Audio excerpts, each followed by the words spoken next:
বন্ধু তাহলে এখানে একটু বসি, গরম লাগবে। বসবি নে, ও বস।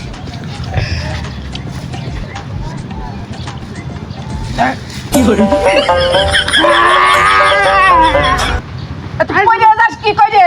আমার উপর বলে দিস আমি ভাবলি তা ওপরে বসতে হয়। তুই তো আমার ভালো করে বসতে পারিস যাইবে না। এমনি পানে ঘুরে বস, এমনি পানে ঘুরে বস। হ্যাঁ, এই দিকটা একটু সুন্দর দেখা যাচ্ছে। বাতাসটা আসছে। হ্যাঁ, স্কুল জীবনে আমরা কি করলাম বল? হ্যাঁ, স্কুল জীবন নাই শান্তি ছিল। হ্যাঁ, ওই ক্লাস যদি পড়তাম পাখিওয়ালা টাকা নিয়ে দিতাম, তখনকার যে দিনকার। এখনকার বন্ধু আর কি বলবো, থাক বললি হবে না। ছোটবেলার দিনটা যদি আবার যদি পাতাম, সেই জন্মিকাটা যদি ফিরে পেতাম, হ্যাঁ, ফিরতে করতাম ছোটবেলায় ছিলাম। তার তো কাতে চলে যেতাম শুধু। হ্যাঁ। তার তো কাতি। তার সময় তো তারা পাই, হ্যাঁ, হ্যাঁ জনি পাই। হ্যাঁ,